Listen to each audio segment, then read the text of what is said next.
सारी चीज़ें हैं, ठीक है। अब इसमें कुछ डेंसिटीज़ आपको गिवन है, इन डेंसिटीज़ का हमारे सिलेबस में कोई इतना मेजर रोल नहीं है। इंस्टेड आपको diamond, because it is a non-metal, so we will not go for that. We will be focusing over metals only. Okay, so now this is science in life. Osmium, iridium and platinum are the three most dense metals known. So हमने इन तीनों को revise करने के लिए हमने क्या एक trick use की है, PO, platinum, platinum, iridium, osmium, PO. Okay, so from here you will remember कि okay, the question came, what are the three most dense metals? So you will remind, okay, PO, P से platinum, I से iridium, O से osmium, and done. Your question is done. Next, lithium is the lightest metal. सबसे lightest metal है lithium. उसके बाद platinum का usage कहाँ है? Platinum is used in making jewelry which is in trend now. Platinum की jewelleries बहुत चल रही हैं आजकल. आपने ऐड देखी होगी platinum ज्वेलरीज के ऐड देखे होंगे आजकल बहुत. they are in very trend right now. Okay, now moving on to the next very topic is metals are lustrous. All metals in their pure state have a luster, which means that metals have shine or brightness. This is called metallic luster. Okay, तो यहाँ पे आप basically इसमें हम यही पढ़ेंगे कि ये लस्ट्रस प्रॉपर्टी कैसे शो कर सकता है, कैसे मेटल शो करते हैं अपनी लस्ट्रस प्रॉपर्टी. ओके, चलो. Metals show this property due to the presence of a large number of free electrons. हमने पीछे ही अभी पढ़ा था यहाँ पे कि इलेक्ट्रॉन्स वो मेटल्स वो होते हैं जो इलेक्ट्रॉन्स देते हैं. They have a lot of electrons left. क्योंकि देखो ना 1 2 3 इलेक्ट्रॉन्स हैं, उन्हें कितने गेन करने पड़ेंगे अपना वैलेंस शेल पूरा करने के लिए. तो इससे अच्छा वो क्या कहते हैं कि हम देते हैं, तो मैं नॉन मेटल्स को हम दे देते हैं. इसीलिए क्योंकि उनके पास इलेक्ट्रॉन्स बहुत होते हैं, फ्री इलेक्ट्रॉन्स होते हैं उनका, क्योंकि वैलेंस शेल कंप्लीट नहीं होता. So they have very large number of free electrons. When light falls on metallic surface, the atom absorbs photon of light and starts vibrating. जैसे हमने, अगर आपको पता हो, हमने पढ़ा था फोटोसिंथेसिस. आपको पता है फोटोसिंथेसिस क्या था? Break down with the help of light, right. अब यहाँ पे उन्होंने कहा है when this light falls on metallic surface, जब कोई भी लाइट जो है वो मेटालिक सरफेस के ऊपर वो करती है, गिरती है, तो जो एटम्स होते हैं वो एब्जॉर्ब कर लेते हैं. तो जो फोटोन होता है, basically photon is an elementary particle that is a quantum. Actually ये आपका चैप्टर इंटरेक्शंस किसके साथ है? ये इलेक्ट्रोमैग्नेटिक, वीक एंड ग्रेविटी के अंदर है. ये इसके अंदर नहीं है. ये आप वैसे इसको कर सकते हो फोटोन ऑफ लाइट को कि it is a particle of light which essentially is packed in an electromagnetic radiation. So हम इसको ये करेंगे कि they absorbs the light, they absorbs the electromagnetic radiation of light and starts vibrating. इन जो ये एटम्स होते हैं ये एब्जॉर्ब करते हैं लाइट को और वाइब्रेट करने लग जाते हैं. इस वाइब्रेशन की वजह से इलेक्ट्रॉन्स रिलीज एनर्जी, इलेक्ट्रॉन्स जो है एनर्जी रिलीज करते हैं in form of lights and as a result the metal surface shines. मतलब इसमें कुछ नहीं है कि मेटल्स के जो फ्री इलेक्ट्रॉन्स होते हैं उनकी प्रेजेंस की वजह से क्या होता है कि जब भी लाइट पड़ती है इनके ऊपर तो इनके जो एटम्स है वो अब्जॉर्ब कर लेते हैं photo of light and they start vibrating. जो इनकी वाइब्रेशन होती है उसकी वजह से एनर्जी रिलीज होती है, इलेक्ट्रॉन्स एनर्जी रिलीज करते हैं किस फॉर्म में? लाइट की फॉर्म में. और इसकी वजह से जो मेटल्स हैं वो शाइन करते हैं, they have lustrous property. This is why. Okay, अब आपने पढ़ा हुआ है lustrous and non lustrous, right? ठीक है. The shiny appearance of metals make them good reflectors of light. लेकिन ये जो चीज़ हैं ये ज़्यादा देर तक नहीं रहती. क्यों? बिकॉज ये एक दो चीज़ें और हैं. डू यू नो में there are only 2 non similarly metals, gold and copper. Next is कि why is gold use in making jewellery. So why is gold used in making jewelry? So basically,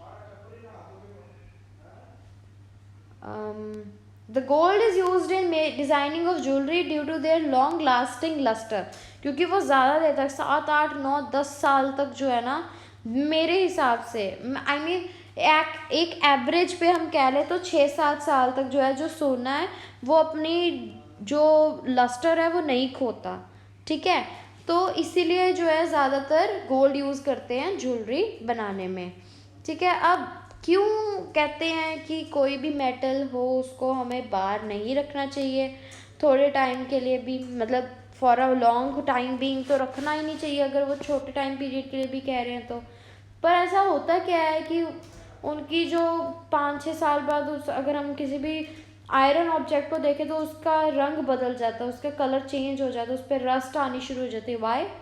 this is all because of corrosion. वो corrosion होती है उन पे। कैसे होती है? The shiny अपीयरेंस गेट्स tarnished slowly on exposure to air and moisture due to corrosion. This corrosion is due to the formation of oxides, sulfide and carbonates. जो फॉर्मेशन हो जाती है ऑक्साइड्स की, सल्फाइड की और कार्बोनेट्स की, जब कोई भी मेटल किसी भी मॉइस्चर के कांटेक्ट में आता है उसे हम कह देते हैं करोजन। उस चेंज को, करोजन किसकी वजह से होता है? Formation of oxide, sulphide and carbonates with metals. इसकी वजह से उसका जो कलर है वो वापस चला जाता है। But how can we regain the shine of a tarnished metal? It is all because we can, it is all how we can. सबसे पहले तो हम उसको सैंड पेपर के साथ रब करेंगे, फिर उसके बाद जब हम उसको सैंड पेपर के साथ रब करेंगे we will get the shine and brightness of metal surface again.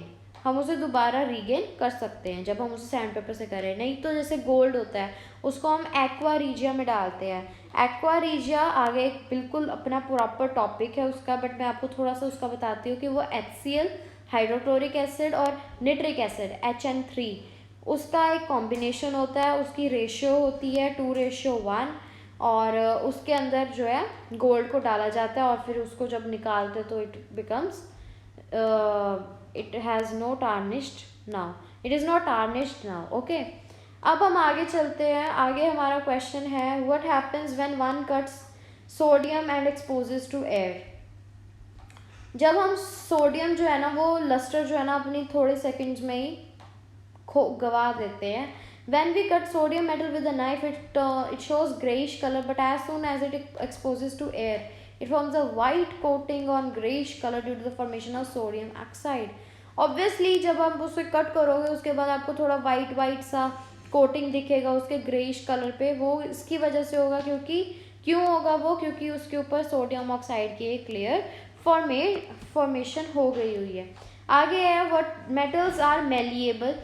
The property of the metals by which they can be hammered into thin sheets is called malleability. Already told you, ठीक है। Cation plus ion becomes ionic bond, ठीक है। आगे है, ये कुछ examples आपको show करने के लिए दिखाई है। Copper sheets, iron sheets, zinc and lead sheets, ये सब को जो है मेटल को हैमर करके इनको थिन शीट्स में टर्न किया गया। अब इधर यहाँ पे नेक्स्ट पेज पे, page number 182, if it's not same do not worry, I'm telling you again and again because जो नॉलेज है वो कभी कम नहीं होगी, ज़्यादा ही होगी, बट आप पे डिपेंड करता है कि आप कौन सी बुक फॉलो करते हो। बट दैट डजंट मीन, ठीक है, आपको बस नॉलेज होनी चाहिए आपके टॉपिक्स के बारे में, that's all what is required. आगे है कि आपकी जो ये 3 शीट्स हैं इनका पर्पस क्या है? Malleability property is very good, but what is the usage of this malleability property of metals? तो हम यहाँ लिखेंगे कि these thin sheets of silver are use to decorate the sweets, aluminium foils are use for wrapping up chocolates, medicines, biscuits, etc.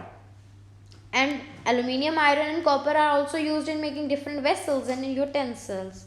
Utensils मतलब बर्तन, ठीक है। Metals differ in their malleability, which in turn also depends upon the force applied.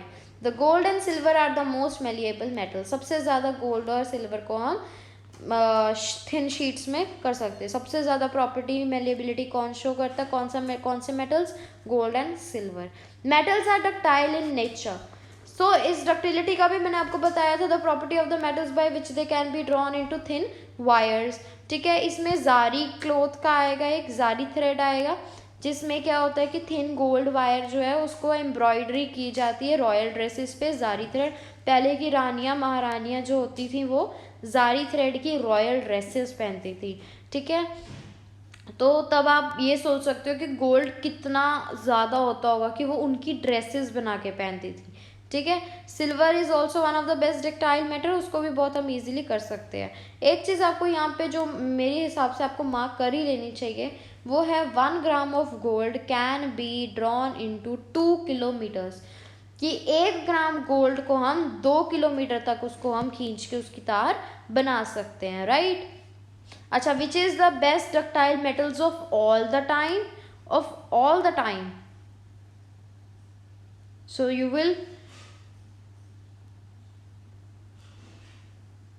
you will go for silver and gold, that's it.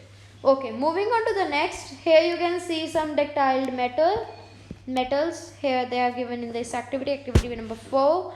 Now, how can metals be ductile and malleable in nature? The malleability or ductility of metal is due to the bond in which holds the metal atoms. The malleability और ductility of metals is due to the bond which holds the metal atoms. ये एक bond होता है जिसके अंदर metal के जो atoms हैं उनको hold किया जाता है। ये bonds जो होते हैं वो एक बहुत ज़्यादा ये नहीं होते कि बहुत ज़्यादा forcefully इनको इकट्ठा किया जाता है, वो अपनी मर्जी से bond बने होते हैं। Thus the metal atom changes the lattice side by the application of force.